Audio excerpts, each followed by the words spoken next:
নমস্কার। পশ্চিমবঙ্গ সমগ্র শিক্ষা মিশন, বিদ্যালয় শিক্ষা বিভাগ, পশ্চিমবঙ্গ সরকারের উদ্যোগে আয়োজিত বাংলার শিক্ষা ক্লাসরুমে তোমাদের সকলকে স্বাগত জানাই। আমি পার্থপ্রতিম ঘোষ, সহশিক্ষক, আলিপুরদুয়ার ম্যাকুলিয়াম উচ্চতর মাধ্যমিক বিদ্যালয়। আমাদের আজকের পাঠ্য বিষয় দ্বাদশ শ্রেণীর পদার্থবিদ্যার তড়িৎচুম্বকীয় আবেশ অধ্যায়। পশ্চিমবঙ্গ উচ্চ মাধ্যমিক শিক্ষা সংসদ কর্তৃক প্রদত্ত সিলেবাস অনুযায়ী দ্বাদশ শ্রেণীর থার্ড সেমিস্টারে ফিজিক্সে মোট 5টি ইউনিট আছে। আমি আজকে যে টপিক বোঝাবো সেই তড়িৎচুম্বকীয় আবেশ অধ্যায়টি ইউনিট 4-এর অন্তর্গত। ইউনিট 4-এ দুটো টপিক আছে, তড়িৎচুম্বকীয় আবেশ ও পরিবর্তী প্রবাহ। আজকে বোঝাবো তড়িৎচুম্বকীয় আবেশ, এর পরের ক্লাসে বোঝাবো পরিবর্তী প্রবাহ। চলো তাহলে শুরু করা যাক তড়িৎচুম্বকীয় আবেশ। প্রথমেই জানবো তড়িৎচুম্বকীয় আবেশ কি। ধরো একটি কুণ্ডলী আছে, একটি চুম্বক আছে। চুম্বকটাকে যদি আমি কুণ্ডলীর কাছে নিয়ে আসি বা চুম্বকটাকে যদি আমি ধীরে ধীরে কুণ্ডলী থেকে দূরে নিয়ে যাই, তাহলে কুণ্ডলীতে কিন্তু চৌম্বক বলরেখার সংখ্যার পরিবর্তন ঘটবে। বা ধরো কুণ্ডলী আছে, চুম্বক আছে, এবার চুম্বকটা স্থির আছে, কুণ্ডলীটাকে তুমি চুম্বকের কাছে নিয়ে আসলে বা চুম্বক থেকে দূরে নিয়ে গেলে, তাহলেও কিন্তু চৌম্বক বলরেখার পরিবর্তন ঘটবে। কোনো কুণ্ডলীর মধ্যে চৌম্বক বলরেখার পরিবর্তন ঘটলে, চৌম্বক বলরেখার সংখ্যার যদি পরিবর্তন ঘটে, সেটা বাড়তেও পারে কমতেও পারে, তাহলেই সেই কুণ্ডলীতে তড়িৎ প্রবাহের সৃষ্টি হয়। অবশ্যই সেটাকে কিন্তু বদ্ধ কুণ্ডলী হতে হবে। বদ্ধ কুণ্ডলীতে চৌম্বক প্রবাহের অর্থাৎ চৌম্বক বলরেখার সংখ্যার পরিবর্তনের জন্য যে তড়িৎচালক বল সৃষ্টি হলো সেটা কিন্তু আবিষ্ট তড়িৎচালক বল, এবং যে তড়িৎ প্রবাহের সৃষ্টি হবে সেটা কিন্তু আবিষ্ট তড়িৎ প্রবাহ। তড়িৎচালক বল সৃষ্টি হতে গেলে যে কোনো পরিবেহী হলেই হবে, মুক্ত পরিবেহী হলেও হবে বা মুক্ত কুণ্ডলী হলেও হবে, কিন্তু তড়িৎ প্রবাহ সৃষ্টি করতে গেলে কিন্তু বদ্ধ কুণ্ডলী চাই। ঠিক আছে, তাহলে যদি সেটা বদ্ধ কুণ্ডলী হয় এবং তার মধ্যে যদি চৌম্বক প্রবাহের অর্থাৎ চৌম্বক বলরেখার পরিবর্তন ঘটে, চৌম্বক বলরেখার সংখ্যার পরিবর্তন ঘটে, তাহলে কিন্তু সেই কুণ্ডলীতে তড়িৎ প্রবাহ আবিষ্ট হবে। একে বলা হয় আবিষ্ট তড়িৎ প্রবাহ, এবং তড়িৎচালক বলকে বলা হয় আবিষ্ট তড়িৎচালক বল। আমরা স্লাইডে দেখি তাহলে। যেটা আমি বলছিলাম যে যখনই কোনো কুণ্ডলীতে চৌম্বক প্রবাহের পরিবর্তন হবে, তখনই কিন্তু কুণ্ডলীতে তড়িৎচালক বল সৃষ্টি হবে। একে বলা হয় তড়িৎচুম্বকীয় আবেশ। ঠিক আছে, এই যে strength of the induced current, it is directly related to how fast the magnetic field changes, মানে কতটা স্পিডে চৌম্বক ক্ষেত্র বা চৌম্বক বলরেখার সংখ্যার পরিবর্তন ঘটছে তার উপর নির্ভর করবে। How many turns or loops there in the wire, আর how strong the magnetic field is, কতটা শক্তিশালী চৌম্বক ক্ষেত্রটি, এর উপর কিন্তু নির্ভর করবে। পরের স্লাইডে গেলাম আমরা। দেখতে পাচ্ছ ছবিতে একটি চৌম্বককে আমি কুণ্ডলীর কাছে নিয়ে আসছি। যদি চৌম্বকটি স্থির থাকে তাহলে কিন্তু কুণ্ডলীতে কোনো তড়িৎচালক বল সৃষ্টি হবে না, অর্থাৎ এটা বদ্ধ কুণ্ডলী। যদি চৌম্বকটি স্থির থাকে তাহলে কিন্তু কোনো তড়িৎ প্রবাহ সৃষ্টি হবে না, অর্থাৎ গ্যালভানোমিটার কাঁটা কিন্তু ঘুরবে না। গ্যালভানোমিটার কি করে? Galvanometer detects whether there is current or not।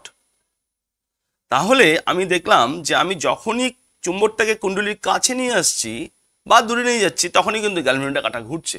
এটাই হচ্ছে তড়িৎচুম্বকীয় আবেশ। পরের স্লাইডে এবার হচ্ছে ম্যাগনেটিক ফ্লাক্স অর্থাৎ চৌম্বক প্রবাহ। তার আগে আমরা জানবো, ওই যে তোমরা দেখতে পাচ্ছ বি, এই বি সম্বন্ধে আমরা জানবো, অর্থাৎ চৌম্বক প্রবাহ।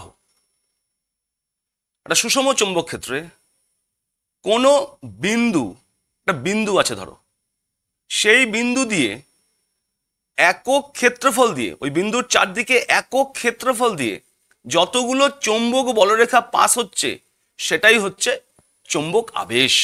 চৌম্বক আবেশ বি। এবার সুষম চৌম্বক ক্ষেত্রে যদি তল কল্পনা করি এবং সেই তলটি যদি চৌম্বক ক্ষেত্রের সঙ্গে অর্থাৎ চৌম্বক আবেশের সঙ্গে, চৌম্বক আবেশ রেখার সঙ্গে লম্বভাবে থাকে। কিভাবে থাকে? লম্বভাবে। এই যে তলটি কিন্তু চৌম্বক আবেশের সঙ্গে, আবেশ রেখার সঙ্গে লম্বভাবে থাকবে। তাহলে ওই যে তলটা কল্পনা করলাম, সেই তল দিয়ে লম্বভাবে যতগুলো চৌম্বক বলরেখা অতিক্রম করছে সেটাই কিন্তু চৌম্বক প্রবাহ, যাকে আমরা বলবো ম্যাগনেটিক ফ্লাক্স। একদমই আমার যে প্রথম ক্লাসটা ছিল ইউনিট 1-এর উপরে, সেখানে আমরা তড়িৎ ফ্লাক্স বুঝিয়েছিলাম, অনেকটা কিন্তু সেরকমই। তড়িৎ ফ্লাক্সে কি ছিল? ই ডট ডিএস, এখানে কি হবে? B dot DS. যদি ডট গুণফলকে আমি সরিয়ে দিই তাহলে কি হচ্ছে? B DS cos theta. DS কি খুব অল্প ক্ষেত্রফল নিলাম, থিটা কি angle, angle between the area vector and the that B vector. এর মধ্যে কোন এসআই একক কি? চৌম্বক প্রবাহের এসআই একক হচ্ছে ওয়েবার। আর সিজিএস ইউনিট কি? সিজিএস ইউনিট হচ্ছে Maxwell. 1 weber equals to 10⁸ Maxwell. যদি মাত্রা সংকেত বের করি, খুব ইজিলি আমি বের করতে পারি মাত্রা সংকেত। ফাই ইজ ইকুয়াল টু কি হবে? ml স্কোয়ার t-2 আর কি a-1। ঠিক আছে, এই হচ্ছে মাত্রা সংকেত। কি করব? এই ফর্মুলাটা ইউজ করব, phi is equal to B DS cos theta. এবার আমরা জানি F is equal to Q V B, তাহলে বির জায়গায় কি লেখা যায়? F by Q V. তাহলে এফ এর মাত্রা সংকেত, কিউ এর মাত্রা সংকেত, ভির মাত্রা সংকেত, ডিএস সব বসালে কিন্তু এটা পেয়ে যাবো আমরা, ml স্কোয়ার t-2 a-1। তাহলে বোঝা গেল ম্যাগনেটিক ফ্লাক্স কি। এবার পরের স্লাইড, যেটা আমি বলছিলাম অ্যাঙ্গেলটা মনে রাখবে, এটা কিন্তু অবশ্যই এই যে ক্ষেত্রফল তার কিন্তু দিক লম্ব দিকে, এন ক্যাপ একক ভেক্টর। এবার বি ভেক্টর, বি ভেক্টরের সঙ্গে এন ক্যাপের কোণ কত? থিটা। আবার এখানে দেখো এন ক্যাপটা কিন্তু ওই লম্ব দিকে তলের সঙ্গে, বি ভেক্টর কোণ কত? 0 ডিগ্রি। ঠিক আছে, তাহলে এটা কিন্তু তোমাকে অবশ্যই মনে রাখতে হবে কোনটা কিন্তু ক্ষেত্র ভেক্টরের সঙ্গে। ঠিক আছে, পরের স্লাইড, সেটা হচ্ছে ফ্যারাডের তড়িৎচুম্বক আবেশ সংক্রান্ত সূত্র। দুটো সূত্র আছে। প্রথম সূত্র কি? যখনই কোনো কুণ্ডলীর মধ্য দিয়ে চৌম্বক প্রবাহের পরিবর্তন ঘটে, সেটা বাড়তেও পারে কমতেও পারে, তখনই ওই কুণ্ডলীতে তড়িৎচালক বল সৃষ্টি হবে। কি বললাম? whenever the amount of magnetic flux linked with the circuit changes an EMF is induced in the circuit। ঠিক আছে, এবং যতক্ষণ চৌম্বক প্রবাহের পরিবর্তন ঘটবে ততক্ষণ কিন্তু এই তড়িৎচালক বলটা থাকবে। চৌম্বক প্রবাহের পরিবর্তন নেই, তড়িৎচালক বলও থাকবে না। এটাই হচ্ছে ফ্যারাডের তড়িৎচুম্বক আবেশ সংক্রান্ত প্রথম সূত্র। The actual number of magnetic lines passing through the circuit does not matter to the value of the induced EMF. Induced EMF is determined by the rate at which the magnetic flux changes। কতটা স্পিডে তোমার magnetic ফ্লাক্সটা change হচ্ছে তার উপরেই কিন্তু আবিষ্ট তড়িৎচালক বল নির্ভর করবে। এই হচ্ছে ফ্যারাডের তড়িৎচুম্বক আবেশ সংক্রান্ত প্রথম সূত্র। এবার দ্বিতীয় সূত্র। দ্বিতীয় সূত্র কি বলেছে? এই যে আবিষ্ট তড়িৎচালক বল, এটা চৌম্বক প্রবাহের পরিবর্তনের হারের সমানুপাতিক। অর্থাৎ চৌম্বক প্রবাহটা প্রতি সেকেন্ডে যতটা পরিবর্তন হচ্ছে, 1 সেকেন্ডে যতটা পরিবর্তন হচ্ছে, তার সঙ্গে কিন্তু এই তড়িৎচালক বলটা related. The magnitude of induced EMF in the circuit is equal to the rate of change of magnetic flux to the circuit। এবং গাণিতিকভাবে কি লেখা যায়? E is equal to minus d phi by dt। ঠিক আছে, তো এই মাইনাসটা কেন আসলো এটা আমরা পরবর্তীতে আরো বিশদভাবে বুঝবো যখন লেঞ্জের সূত্র আসবে। ঠিক আছে, এরপর আমরা চলে যাচ্ছি পরের স্লাইডে। যদি n নাম্বার অফ টার্নস থাকে কয়েলে, তাহলে E কত হবে? Minus n d phi by dt। এই যে আবিষ্ট তড়িৎচালক বল, এটাকে বাড়ানো যায় কিভাবে? By increasing the number of turns n of a closed coil. ঠিক আছে না, এটি বদ্ধ কুণ্ডলীর পাক সংখ্যা যদি বাড়ানো যায়, অর্থাৎ n হচ্ছে পাক সংখ্যা, তাহলে কিন্তু তড়িৎচালক বলটা বেড়ে যাবে। The magnetic flux can be changed in the following ways। কি করে বাড়ানো যেতে পারে? The magnitude of B can change with time, that is time varying magnetic field। B equals to B কি? Function of t, time এর সঙ্গে related। The current producing in the magnetic field can change with time, time varying current, কারেন্টকে আমি change করতে পারি। The area enclosed by the loop can change with time। এটা কিন্তু বেশ মজার। দেখো একটা চৌম্বক ক্ষেত্র আছে, একটা কুণ্ডলিকের মধ্যে ঢোকাচ্ছ তুমি, যতটা বেশি ঢুকবে তত এরিয়াটা তত বাড়বে। এরিয়াটা যদি বেড়ে যায় তাহলে আমার চৌম্বক প্রবাহ বেড়ে যাচ্ছে, কারণ phi is equal to B into A. তাহলে দেখো এখানে কিন্তু এরিয়াটা কম ঢুকেছে, এখানে কিন্তু চৌম্বক প্রবাহটা বেশি হবে, কারণ চৌম্বক ক্ষেত্রে এরিয়াটা কিন্তু এখানে বেশি ঢুকে গেছে। ঠিক আছে তো? তাহলে the area enclosed by the loop can change with time. This can be done by pulling a loop inside or outside a magnetic field. তুমি এটাকে ঢোকাতেও পারো বা বেরও করতে পারো। এভাবে কিন্তু তুমি area enclosed by loop can be changed, তুমি কিন্তু এরিয়াটাকে চেঞ্জ করতে পারছো, তাহলে চৌম্বক প্রবাহ চেঞ্জ হচ্ছে তোমার। এরপরে তুমি কি করতে পারো, তোমার ফর্মুলাতে কি আছে চৌম্বক প্রবাহ, phi is equal to B A cos theta, তো থিটাকে চেঞ্জ করতে পারো। যদি কোনটা চেঞ্জ হয়ে যায়, কোনটা কার মধ্যে, between B vector and area vector, তাহলেও কিন্তু তোমার চৌম্বক প্রবাহ চেঞ্জ হচ্ছে। এটা তুমি কিভাবে করতে পারো, you can do it by rotating the loop in the magnetic field. যখন তুমি রোটেট করাচ্ছ তখন তো কোন চেঞ্জ হয়ে যাচ্ছে, ঠিক আছে? এর মধ্যে কিন্তু যে কোনো একটা তুমি করে এই বি এই ম্যাগনেটিক ফ্লাক্সকে তুমি চেঞ্জ করতে পারো। এবারে পরের স্লাইড।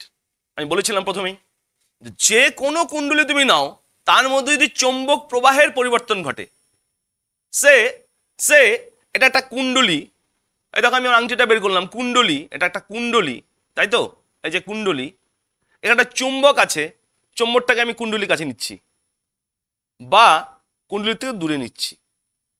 এটা বদ্ধ কুণ্ডলী, তাহলে বদ্ধ কুণ্ডলী যদি হয় এবং তার মধ্যে যদি চৌম্বক প্রবাহের পরিবর্তন ঘটে, কি তৈরি হবে? কারেন্ট তৈরি হবে।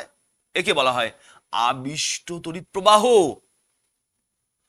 আর যদি কুণ্ডলীটি এমনি নর্মাল কুণ্ডলী হয়, বদ্ধ কুণ্ডলী নয়, তাহলেও কিন্তু আমি যদি চৌম্বক প্রবাহের পরিবর্তন করি, তাহলে দেখবো তড়িৎচালক বল আবিষ্ট হচ্ছে।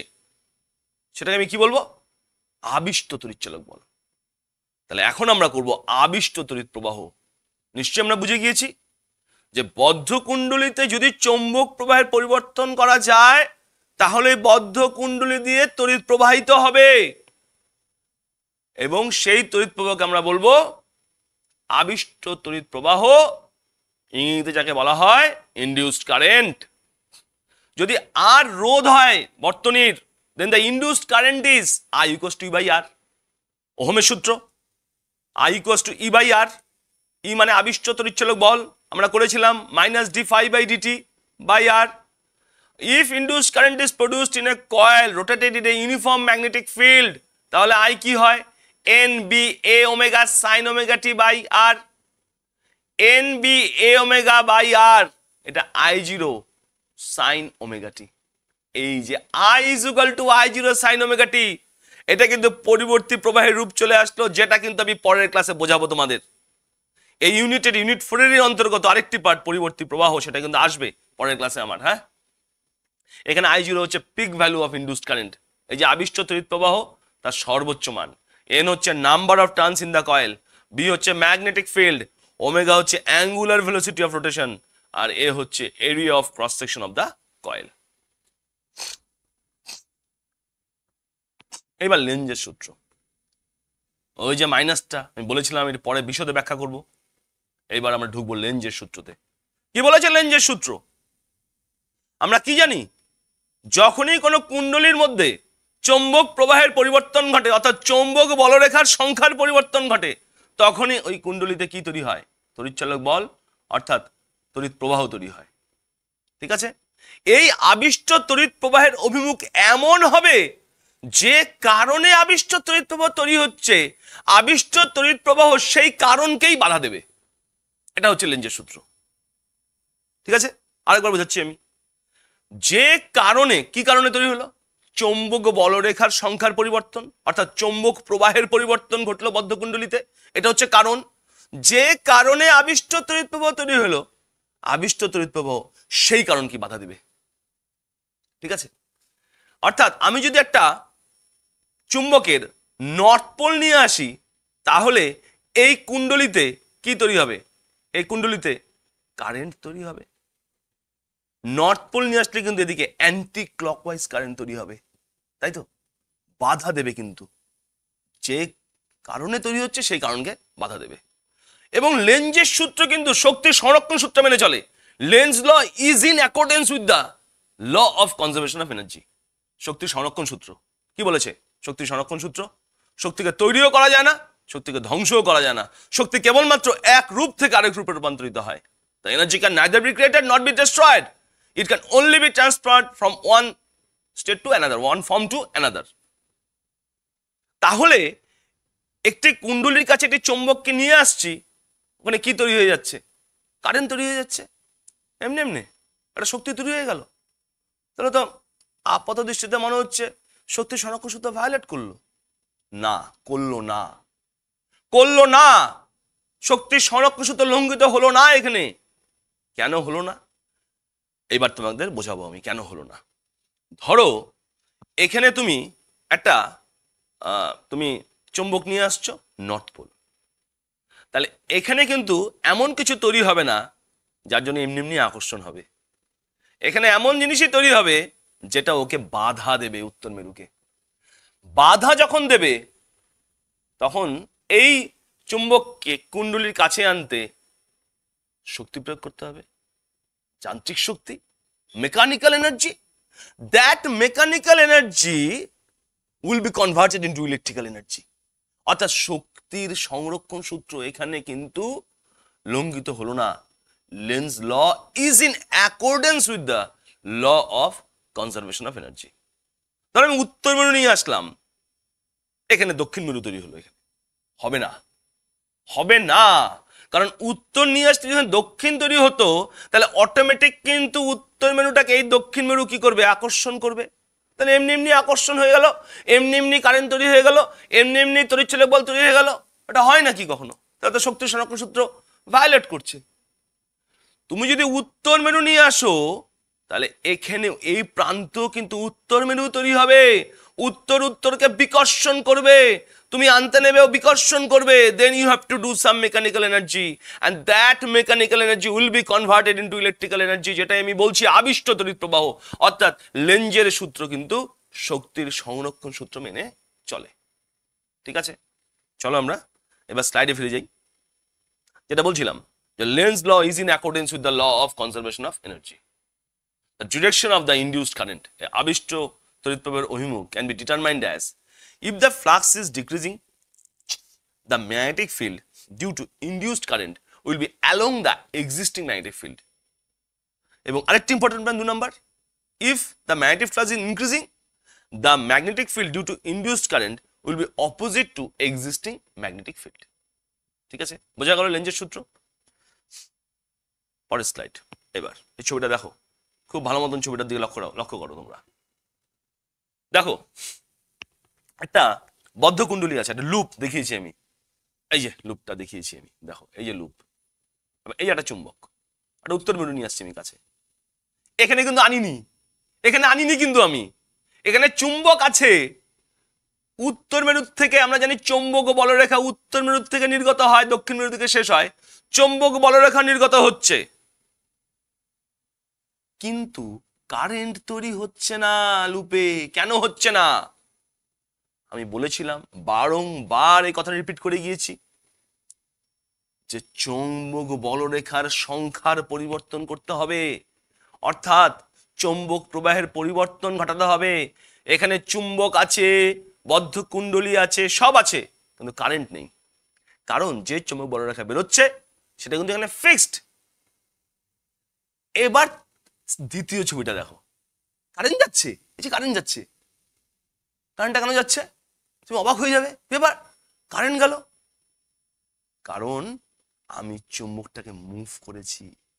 আপেক্ষিক গতি, চুম্বককেও মুভ করাতে পারো, কুণ্ডলীকেও মুভ করাতে পারো। এখানে আমি চুম্বককে মুভ করেছি, কুণ্ডলীটা আমার ফিক্সড আছে, তাহলে এটা বদ্ধ কুণ্ডলী। যেই আমি চুম্বকটাকে মুভ করাচ্ছি, the direction of movement of the magnet is towards the loop, দেখছি কারেন্ট যাচ্ছে। দেখো উত্তর মেরু ঢুকিয়েছি এদিকে, কারেন্টের ডিরেকশন দেখেছো? একে অপোজ করবে লেঞ্জের সূত্র। এবার দেখো আমি একে দূরে নিয়ে যাচ্ছি, তাও কারেন্ট হচ্ছে, কিন্তু কারেন্টের ডিরেকশনটা উল্টে গিয়েছে। এমন ভাবে হবে যাতে করে যে কারণে এটা তৈরি হচ্ছে সেই কারণ যাতে বাধাপ্রাপ্ত হয়। ক্লিয়ার? বোঝা গেল? এবার আমরা চলে যাব পরের স্লাইডে। একই রকম একটি স্লাইড, তাও দেখাচ্ছি তোমাদের, কেন তোমরা আরো ক্লিয়ার হবে কনসেপ্ট। দেখো, magnet moves up towards the coil, কারেন্টটা যেদিকে হবে, আবার যদি ম্যাগনেটটাকে নিচের দিকে নিয়ে আসি, পরিবর্তন হচ্ছে চুম্বক প্রবাহ। তোমাকে মুভমেন্ট করলেই পরিবর্তন হবে, কাছে নিয়ে আসলে বাড়বে চুম্বক প্রবাহ, দূরে নিয়ে গেলে কমবে। দুক্ষেত্রেই কারেন্ট তৈরি হচ্ছে, কিন্তু কারেন্টের ডিরেকশনটা কিন্তু অপোজিট। এখানে দেখো ম্যাগনেট আছে তোমার হাতে, but there is no movement of the magnet, there is no current. Clear? পরের slide. Now it is motional EMF, গতীয় তড়িৎচালক বল। The EMF produced due to the motion of a conductor in a magnetic field is called motional EMF. It's very important. একটি পরিবাহী যখন কোন চৌম্বক ক্ষেত্রের মধ্যে দিয়ে মুভ করে, তখন কিন্তু তড়িৎচালক বল তৈরি হয় তার দুই এন্ডে। একে বলা হয় মোশনাল ইএমএফ, গতীয় তড়িৎচালক বল। চলো আমরা একটু বোর্ডে যাই, একটু দেখি গতীয় তড়িৎচালক বলটা কিরকম হয়, এক্সপ্রেশনটা। তাহলে চলো ওটা দেখে নিই আমরা। ধরো একটা চৌম্বক ক্ষেত্র আছে,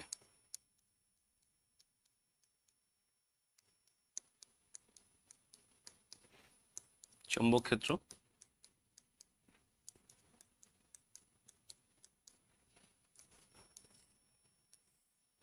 একটা পরিবাহী মুভ করছে, ঠিক আছে, একটা পরিবাহী মুভ করছে ভি বেগে,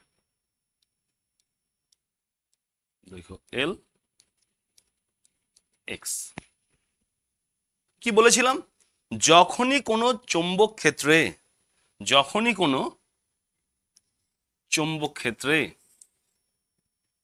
একটি পরিবাহী মুভ করে, তখনই কিন্তু ওই পরিবাহী দুই এন্ডে তড়িৎচালক বল তৈরি হয়, যাকে বলা হয় মোশনাল ইএমএফ বা গতীয় তড়িৎচালক বল, তাই তো? এবং এখানে কারেন্ট যাচ্ছে, আই কারেন্ট চলে গেল এদিক দিয়ে, তাই তো? কারেন্ট যাচ্ছে এদিক দিয়ে। হ্যাঁ, তাহলে আমরা দেখি কিরকম হয় এক্সপ্রেশনটা। আমরা জানি আবিষ্ট তড়িৎচালক বল কত, E is equal to minus d phi b by dt. Okay, clear? ফ্যারাডের সূত্র বলেছে যে তড়িৎচালক বল চৌম্বক প্রবাহের পরিবর্তনের হারের সমানুপাতিক। E is equal to minus ddt of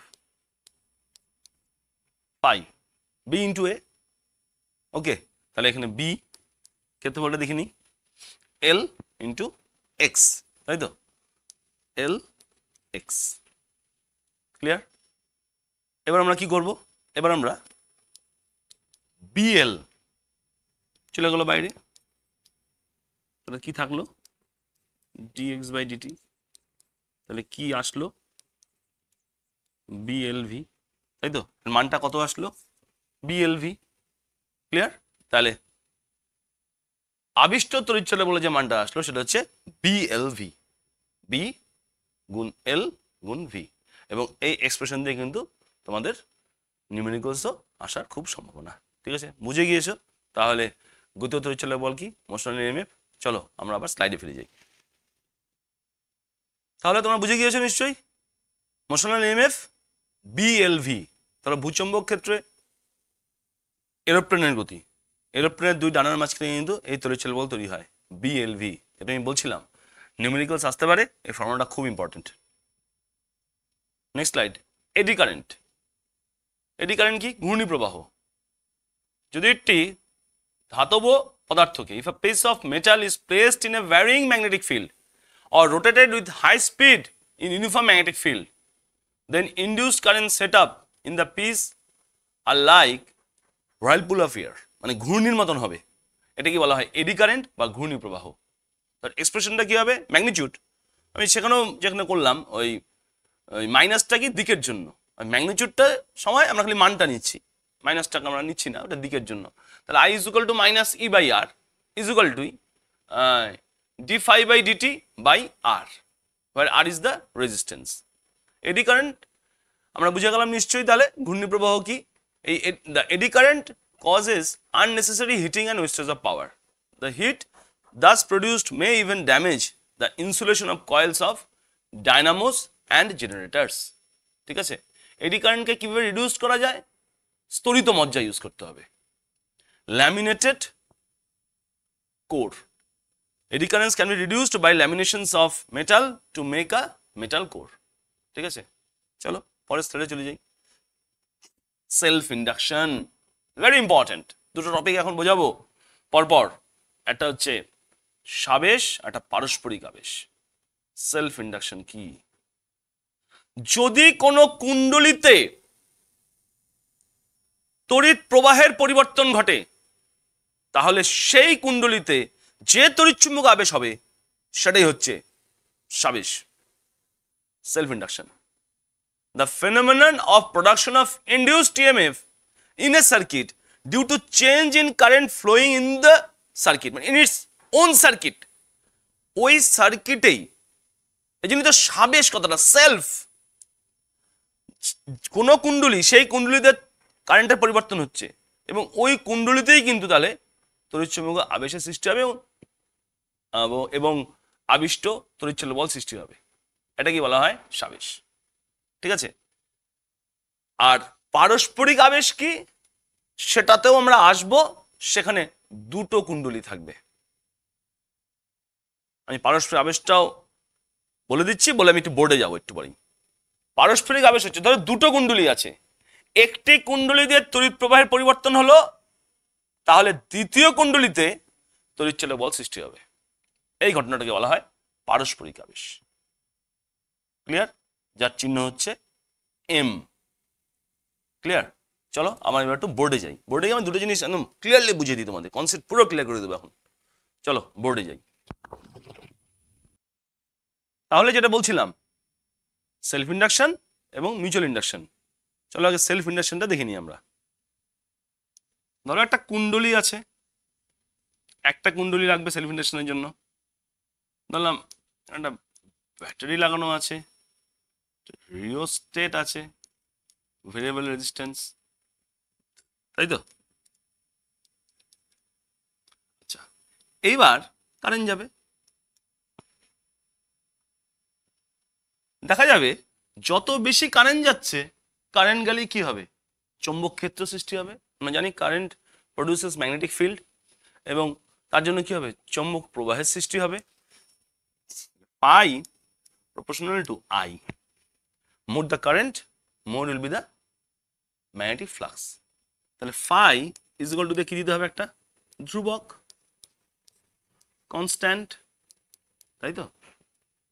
clear? ধ্রুবক মানে কনস্ট্যান্ট। তাহলে phi is equal to Li। এই ধ্রুবকটাকে কি দিই আমরা নাম? L। L কে বলা হয় কোএফিসিয়েন্ট অফ সেলফ ইন্ডাকশন, সাবেশ গুণাঙ্ক। ঠিক আছে। এই এল এর একক কি? এই এল এর একক হচ্ছে হেনরি, এসআই একক। ক্লিয়ার? এবার এখান থেকে এল কি আসলো? phi by I. If I equals to 1, then L equals to phi. Clear? অর্থাৎ যদি একক তড়িৎ প্রবাহ যায় কুণ্ডলী দিয়ে, তাহলে যে চৌম্বক প্রবাহ সৃষ্টি হয় সেটাই হচ্ছে আমার কোএফিসিয়েন্ট অফ সেলফ ইন্ডাকশন, সাবেশ গুণাঙ্ক। ঠিক আছে। এবার আরেকটু দেখি আমরা তড়িৎচুম্বক বল এক্সপ্রেশন দিয়ে দেখি একটু আমরা। আবিষ্ট তড়িৎচুম্বক বল ই কত? ই কি? আবিষ্ট তড়িৎচুম্বক বল ই হচ্ছে ডি ফাই বাই ডিটি। চিহ্নটা যদি ধরি আমি, minus D phi by DT, minus D phi by DT. Phi নিচে বি লিখতে পারো। বি মানে কি বোঝাবে? Magnetic flux.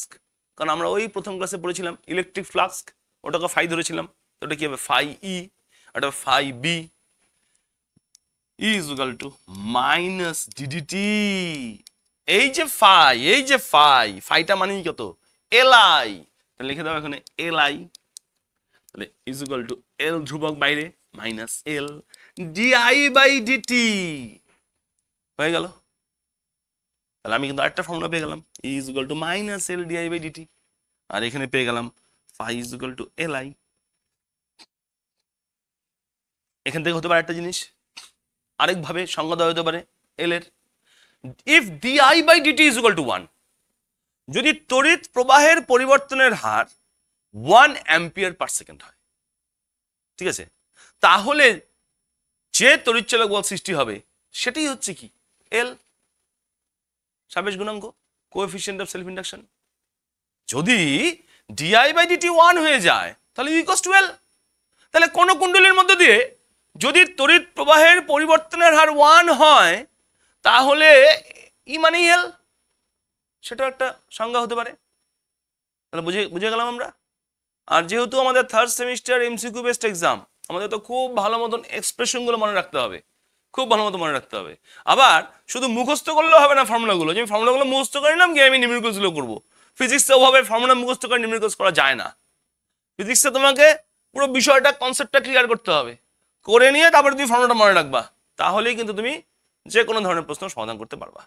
ঠিক আছে, এবার চলো আমরা চলে যাই মিউচুয়াল ইন্ডাকশন। ওটা আমরা করে নিই এখানে একসঙ্গে। হ্যাঁ, সেখানে কি হবে জানো, সেখানে একটা কুণ্ডলী দেওয়া হবে না, দুটো কুণ্ডলী লাগবে। মিউচুয়াল না, দুটো কুণ্ডলী লাগবে। একটি কুণ্ডলী দিয়ে তড়িৎ প্রবাহের পরিবর্তন হলে অপর কুণ্ডলীতে যে তড়িৎচালক বল সৃষ্টি হবে সেটাই হচ্ছে পারস্পরিক আবেশ। তা কি বললাম, একটি কুণ্ডলী দিয়ে তড়িৎ প্রবাহের পরিবর্তন হবে। তো তড়িৎ প্রবাহের পরিবর্তন হবেটা কি, কেন এরকম হয়ে যাচ্ছে? কারণ আমরা জানি যেই কুণ্ডলী দিয়ে তড়িৎ প্রবাহিত হয় চৌম্বক ক্ষেত্র তৈরি হয়, অর্থাৎ চৌম্বক প্রবাহ চলে আসে। যেই কুণ্ডলী দিয়ে কারেন্টটা বেড়ে যাবে চৌম্বক প্রবাহ বেড়ে যাবে। যদি একটা কুণ্ডলী দিয়ে চৌম্বক প্রবাহের পরিবর্তন হয়, তার পাশে থাকা আরেকটা কুণ্ডলীতেও কিন্তু সেই প্রভাবটা আসবে। অর্থাৎ পাশাপাশি থাকা দুটি কুণ্ডলীতে যদি একটি কুণ্ডলী দিয়ে চৌম্বক প্রবাহের পরিবর্তন ঘটে যায়, তাহলে সেই চৌম্বক প্রবাহের পরিবর্তন কিন্তু এই কুণ্ডলীতেও হবে। তখন এই কুণ্ডলীতে কি হবে? আমরা জানি কোনো কুণ্ডলীতে যদি চৌম্বক প্রবাহের পরিবর্তন হয় তখন এখানে কি সৃষ্টি হয়? তড়িৎচালক বল। এটাই হচ্ছে পারস্পরিক আবেশ। তাহলে উই নিড টু কয়েলস। ওকে, তাহলে বুঝতে পারলাম সেলফ ইন্ডাকশনে একটি কয়েল আর মিউচুয়াল ইন্ডাকশনে কিন্তু দুটো কয়েল। চলো আমরা বুঝে নিই মিউচুয়াল ইন্ডাকশন। ধরো এখানে একটা কয়েল আছে, যেই কয়েল দিয়ে ধরলাম আই কারেন্ট যাচ্ছে। এখানে আরেকটা কুণ্ডলী আছে, কুণ্ডলীতে গ্যালভানোমিটার লাগানো আছে, গ্যালভানোমিটার লাগানো আছে। তুমি দেখবে এই কুণ্ডলীতে যখন ফিক্সড কারেন্ট যাচ্ছে তখন কিন্তু এই কুণ্ডলীতে কোনো কারেন্ট যাবে না। কেন যাবে না? কারণ কুণ্ডলীতে যখন কারেন্ট যাচ্ছে তখন চুম্বক ক্ষেত্রের সৃষ্টি হচ্ছে, because we know current carrying wire produces magnetic field. এবার যখন আমার এই কুণ্ডলী দিয়ে কারেন্টটা বেশি যাচ্ছে তখন চৌম্বক ক্ষেত্র বাড়ছে, তার মানে চৌম্বক প্রবাহ বাড়ছে, সেই পরিবর্তন এই কুণ্ডলীতেও হচ্ছে, তখনই কারেন্টটা যাবে। ঠিক আছে, মানে কারেন্ট গেলেই কিন্তু এখানে চৌম্বক ক্ষেত্রের সৃষ্টি হবে, যেটা কিন্তু এখানেও লাগবে। অর্থাৎ চৌম্বক প্রবাহের কিন্তু পরিবর্তন ঘটবে দ্বিতীয় কুণ্ডলীতে, তখনই কারেন্ট যাবে। তাহলে বলতে পারি চৌম্বক প্রবাহ সমানুপাতিক আই। একটা দিয়ে গেলে আরেকটা তো চৌম্বক প্রবাহ লাগবে।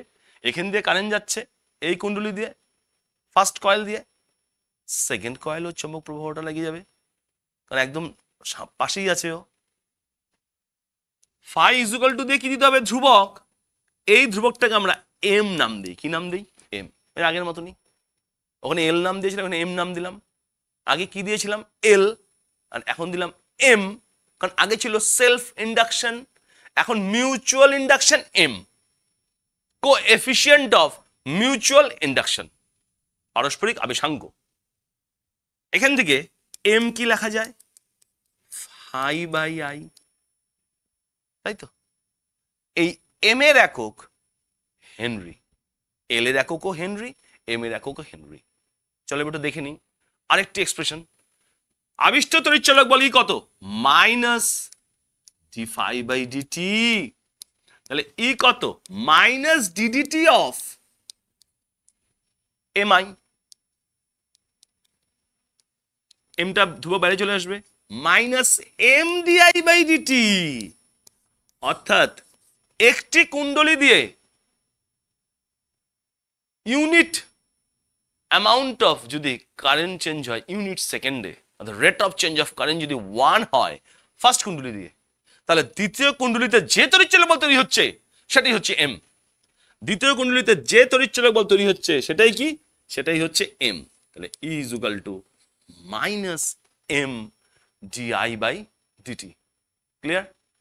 তাহলে আমরা কিন্তু সেলফ ইন্ডাকশন এবং মিউচুয়াল ইন্ডাকশন দুটোই কিন্তু বুঝে নিলাম। আশা করি তোমরা সবাই বুঝে গিয়েছো। চলো এবার আমরা আবার স্লাইডে ফিরে যাই। তাহলে আমরা বোর্ডে দেখে নিলাম সেলফ ইন্ডাকশন এবং মিউচুয়াল ইন্ডাকশন। সেলফ ইন্ডাকশনে কি ছিল? Phi equals to L I, আর ই কত এসেছিল? Minus L d I by d t. SI unit henry, আর মাত্রা সংকেত কি? M L square T minus two A minus two. পরের slide.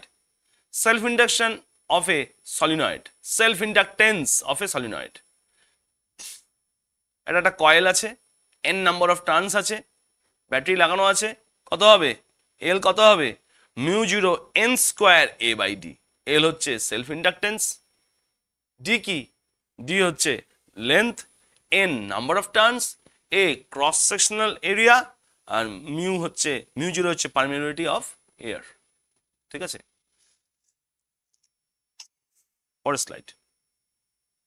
Energy stored in an inductor causes an EMF between its terminals. Okay, তাহলে work done per unit time P power dW by dt মানেই কত? EI minus EI, তাহলে minus LI DI by dt। ঠিক আছে তো? কারণ E মানে তো L DI by dt। এবার from dW equals to minus du or dW by dt, দুদিকে আমি dt দিয়ে ডিভাইড করে দিলাম, is equal to minus du by dt। তাহলে du by dt কত দাঁড়াচ্ছে? li di by dt। তাহলে du কি দাঁড়াচ্ছে? li di। The total energy U supplied while the current increases from 0 to a final value, তাহলে U কত হবে? Total energy. you have to do integration। আমরা জানি টোটাল বের করতে গেলে we have to use integration technique। du কত? Integration li di, এলটা বাইরে চলে যাবে, ইন্টিগ্রেশন i di কত? i square by 2। সাপোজ কারেন্টটা 0 থেকে শুরু হয়েছিল, বাড়তে বাড়তে আই হয়েছে, তাহলে limit lower limit 0, upper limit I, lower limit 0, upper limit I, তাহলে ইজ ইকুয়াল টু এল থাকলো, ইন্টিগ্রেশন আই ডিআই কত? I square by 2, upper limit I বসবে, মাইনাস লোয়ার লিমিট 0 বসবে, 0 তো লেখার দরকার নেই, তাহলে হচ্ছে half L I square. This is the energy stored in an inductor. ঠিক আছে? অনেকটা দেখো, আমি যখন আগের ক্লাসে করিয়েছিলাম ওই ক্যাপাসিটেন্সে এনার্জি স্টোর ইন ক্যাপাসিটেন্স কত ছিল? Half CV square. এখানে ওখানে সি কি ছিল? ধারকত্ব। এখানে সির জায়গায় এল। এল কি? Coefficient of self induction. ওখানে ছিল half C V square, V ছিল, এখানে ভির জায়গায় কি আছে? আই আছে, তাই না? মানে এভাবে মনে রাখতে পারো আর কি, মনে রাখার সুবিধার্থে এই কথাটা বললাম আমি। পরের স্লাইড, মিউচুয়াল ইন্ডাকশন। আমি ডিটেলসে বোর্ডে বুঝিয়ে দিয়েছি, আরও একবার এখানে দেখিয়ে দিচ্ছি। মিউচুয়াল ইন্ডাকশনে দুটো কয়েল লাগবে, two coils if coupled with each other the magnetic flux linked with a coil. Phi কত? এমআই। এম কি? কোএফিশিয়েন্ট অফ মিউচুয়াল ইন্ডাকশন, আর আই হচ্ছে current flowing through the first coil, ওটাকে প্রাইমারি কয়েল বলি আমরা, প্রাথমিক কুণ্ডলী, এবং দ্বিতীয় কুণ্ডলীটা কি? সেকেন্ডারি কয়েল, গৌণ কুণ্ডলী। ই কত এসেছিল? বোর্ডেও দেখিয়েছিলাম, ই এসেছিল minus M DI by DT. ঠিক আছে? এবং মাত্রা সংকেত আর এসআই একক দুটোই কিন্তু এল এর মতনই, হেনরি এসআই একক, আর মাত্রা সংকেত হচ্ছে M L square T minus two A minus two. The coefficient of mutual induction depends on geometry of two coils, distance between them and orientation of the two coils. পরের slide. এই দেখো, একটা mutual induction বোঝানোর জন্য দিয়েছি আমি, দুটো coil আছে, কয়েল 1 আর কয়েল 2। মিউচুয়াল ইন্ডাকশনটা এখান থেকে কিন্তু বোঝা যাচ্ছে পুরো, তাই না? একটা কয়েল দিয়ে কারেন্ট গেলে আরেকটা কয়েলেও কিন্তু তোমার চৌম্বক প্রবাহে পরিবর্তন হচ্ছে, অর্থাৎ ওখানেও কিন্তু তড়িৎচালক বল সৃষ্টি হচ্ছে। পরের slide. Mutual inductance of two long coaxial solenoids কত হয়? M is equal to mu zero n1 n2 a by L. Mu zero n1 by L, n1 হচ্ছে number of turns of primary coil, আর n2 কে number of turns of secondary coil, মানে প্রথম কয়েলটা primary coil, দ্বিতীয় কয়েলটা secondary coil. এবার n by L কত?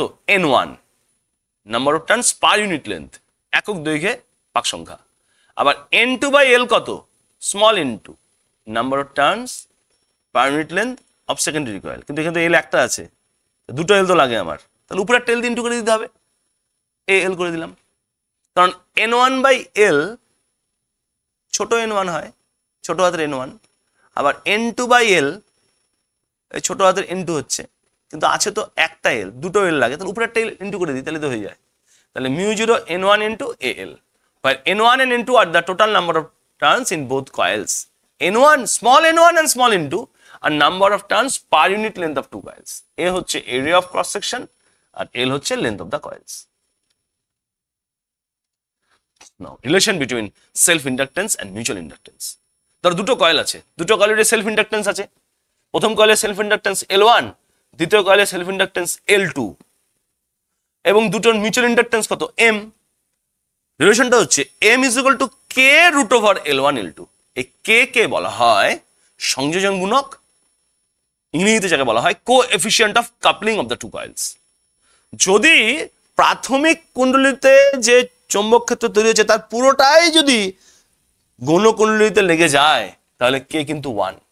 If the magnetic flux linked with the primary coil be completely associated with the secondary coil, then k equals to 1, and then the formula will be m equals to root over L1 L2।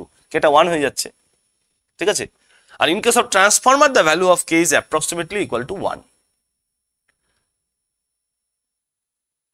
Next যা পড়ালাম সবটা কিন্তু এই স্লাইডে আমি দেখিয়ে দিয়েছি। এই সমস্ত ফর্মুলাগুলো কিন্তু মনে রাখতে হবে, মন দিয়ে এগুলো দেখে রাখো এবং এগুলো খাতায়ও লিখে রাখো। দেখো যা যা পড়ালাম, magnetic flux, Faraday's laws of electromagnetic induction, motional EMF, coefficient of self induction, ঠিক আছে না, তার একক, মাত্রা সংকেত, সলিনয়েডের self induction, energy stored in inductor, coefficient of mutual induction, সব কিছু কিন্তু এখানে দিয়ে দেওয়া আছে, ঠিক আছে। এগুলো মন দিয়ে কিন্তু পড়ে নেবে। Next slide. এবার চলে আসা যাক প্রশ্নে। আমি প্রশ্ন বানিয়েছি বাংলা মাধ্যম, ইংরেজি মাধ্যম সবার জন্যই আমি প্রশ্ন তৈরি করেছি, যাতে সবাই তোমরা উপকৃত হও। এই প্রশ্নগুলো কিন্তু তোমরা দেখতে পারো। হ্যাঁ, এগুলো কিন্তু যেরকম একটা কোশ্চেন, কোন সংরক্ষণ সূত্রের ফল হিসেবে লেঞ্জের সূত্র তৈরি? কি হবে? শক্তি। 4টা অপশন দেওয়া আছে, শক্তি সংরক্ষণ সূত্র, লেঞ্জের সূত্র। এরকমই একটি কুণ্ডলীতে প্রবাহ মাত্রা 0.05 সেকেন্ড থেকে 0.05 সেকেন্ড সময়ে 0 অ্যাম্পিয়ার থেকে 2.5 অ্যাম্পিয়ার করা হলো, এতে 100 ভোল্ট তড়িৎচালক বল আবিষ্ট হয়। কুণ্ডলীর সাবেশাঙ্ক কত? তাই তো, এখান থেকে আমি ক্যালকুলেশন করে নেব, ফর্মুলা অ্যাপ্লাই করবো। সাবেশাঙ্ক এলের ফর্মুলা তো শিখিয়েছি আজকে তোমাদের। এরকম দেখো ম্যাচ দ্য ফলোয়িং আছে, কেন ম্যাচ দ্য ফলোয়িং থাকবে তোমাদের থার্ড সেমিস্টারে? Match the following, fill in the blanks, assertion, reason, হ্যাঁ, এবং নিউমেরিক্যালস তো থাকবেই। সব ধরনের কোশ্চেন রাখা আছে, এগুলো বাড়িতে সমাধান করো। এখানে দেখো বিবৃতি, কারণ, বিভিন্ন ধরনের প্রশ্ন আছে, এগুলো কিন্তু বাড়িতে বারংবার প্র্যাকটিস করো। ইংরেজিতে প্রশ্ন করা আছে, দেখো a conductor 20 centimeter long is moved in a field of strength 5 into 10⁻² Tesla with a speed of 30 centimeter per second. The EMF induced in it, if it is moved at right angles to both its length and the field, কি হবে? দেখো তুমি নিশ্চয়ই বুঝে গিয়েছো কিসের ফর্মুলাটা হবে, আজকেই করিয়েছি, গতীয় তড়িৎচালক বল, কারণ কন্ডাক্টরটা মুভ করছে, ম্যাগনেটিক ফিল্ডও দেওয়া, স্পিডও, বেগও দেওয়া আছে। পরেরটা দেখো সেলফ ইন্ডাকটেন্সের একটা নিউমেরিক্যাল দেওয়া আছে, তারপরে ম্যাচ দ্য ফলোয়িং আছে, ডায়াগ্রাম বেসড কোশ্চেন, যে ডায়াগ্রাম বেসড কোশ্চেনও দেওয়া আছে। হ্যাঁ, কারণ ডায়াগ্রাম ভিত্তিক প্রশ্নও আসবে, সবগুলো প্রশ্ন ভালো মতন দেখে নাও, ঠিক আছে। আশা করি তোমরা সবটা ভালো মতন বুঝে গিয়েছো। তড়িৎচুম্বকীয় আবেশ আমি পুরো ডিটেলসে তোমরা বুঝিয়ে দিলাম। আরো একবার তোমাদের বলবো, শুধুমাত্র মুখস্থ নয়, বিষয়বস্তু ভালো মতন বোঝার চেষ্টা করবে, কনসেপ্ট ক্লিয়ার করবে, তাহলেই দেখবে এই এমসিকিউ বেসড যে এক্সাম, যেটা থার্ড সেমিস্টারে হবে, বা সর্বভারতীয় এক্সাম যেগুলো এমসিকিউ বেসড হবে, সব ধরনের পরীক্ষায় কিন্তু তোমরা সফলতা লাভ করবে। আরো একবার সবাইকে শুভকামনা জানিয়ে শেষ করছি। ধন্যবাদ।